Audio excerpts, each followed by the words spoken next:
My name is Claire. I am 34 years old, and I want to tell you a story that I have never been able to say out loud without my hands shaking, not because it is dramatic, not because it is shocking, but because it is mine, every painful, quiet, devastating piece of it.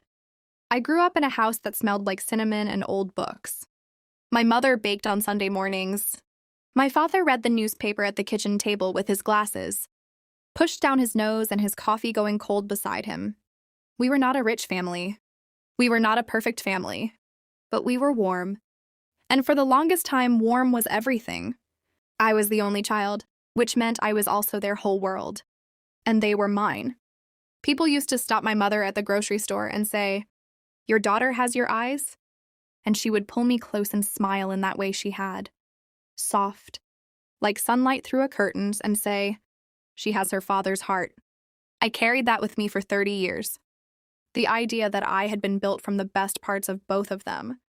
I carried it right up until the night I came home and found them, both lying on the kitchen floor. It was a Wednesday. I remember because I had worked a double shift and I was tired in that deep, hollow way where even your bones feel heavy. I pulled into the driveway around 9:30. The porch light was off. That was strange. Mom always left the porch light on. I told myself it was nothing. Maybe the bulb had finally gone out. Maybe she had simply forgotten. I opened the front door and called out, no answer. The television was on in the living room, casting that pale blue light into the hallway, but no one was watching it. A pot was on the stove. Whatever had been inside it had long since burned away. The smoke alarm had stopped on its own at some point. The kitchen smelled like something ruined. And then I saw them. My father was on his back near the refrigerator. My mother was on her side by the kitchen table. Both of them completely still.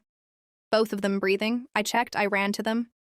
I checked, but neither one would wake up. I have never screamed the way I screamed that night. I called 911 with hands that could not stop shaking. I stayed on the floor between them, holding both their hands, one in each of mine, talking to them, saying their names over and over like the sound of it might pull them back to the surface. The paramedics came. Then the lights, the stretchers, the questions I could not answer. Do they take any medications? Do they have any conditions? Has anything like this happened before? I did not know. I was their daughter and I did not know. They were both taken to the hospital. Both stable, the doctors told me, but unconscious. Both showing signs of something in their blood work that the doctor said they needed to investigate further. They used careful words, measured words, the kind of words that mean we know more than we are telling you right now. I sat in that waiting room alone for 6 hours. There is a particular kind of silence that exists in hospital waiting rooms at 2 in the morning. It is not peaceful silence. It is the silence of held breath, of time moving differently, of the world outside continuing without you while you sit completely still, unable to do anything but wait. I prayed. I made quiet bargains with whatever was listening. I thought about every moment I had ever taken for granted. Every Sunday dinner I had left early. Every phone call I had cut short because I was tired or busy or distracted. The guilt of the living is its own kind of weight. By Thursday morning, they were both conscious. Weak, confused, but awake. The doctor said they were lucky. That whatever had happened, catching it when we did had made the difference. I cried in the hallway outside their room before I went in to see them. And when I walked in and saw them both sitting up in their hospital beds, pale and small and somehow older than I had ever noticed before, I felt something crack open inside my chest. Not from grief, from love.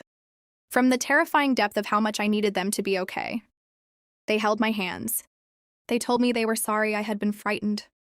They told me everything was going to be fine. They did not tell me anything else. And that was where it started. That small, quiet absence where the explanation should have been.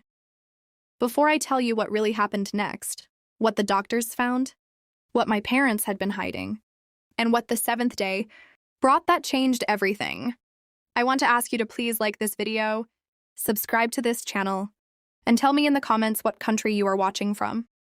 Your support means more than you know. Now let me continue. The next 6 days had a strange texture to them. I was at the hospital every morning. I brought my mother her favorite tea in a thermos. I read to my father from the newspaper the way he used to read to himself. We talked about small things, safe things. The weather, old memories, the cinnamon smell of Sunday mornings. But every time I tried to ask what had happened, something shifted in the room. A glance between them. A gentle redirection. My mother would reach for my hand and say, "We just need to rest, sweetheart." My father would look out the window with an expression I could not read. I told myself I was imagining it, that they were simply tired, that there would be time for explanations later. But something in me, some quiet animal instinct that lives deeper than logic, knew. The way you know before you open a letter that the news inside it will hurt you. The way the sky knows before it rains. On the 7th day, a doctor asked to speak with me privately. She was kind. She sat across from me in a small office that smelled like coffee and hand sanitizer, and she folded her hands on the desk, and she looked at me with that particular expression that people wear when they are about to hand you something heavy. She told me that the blood work had revealed consistent traces of a sedative. Not a large amount. Not enough to have been accidental in the way my parents had described, simply feeling unwell and collapsing. Enough to suggest repeated, deliberate use over a period of time. She told me there were also financial records requested by a social worker that had raised concerns.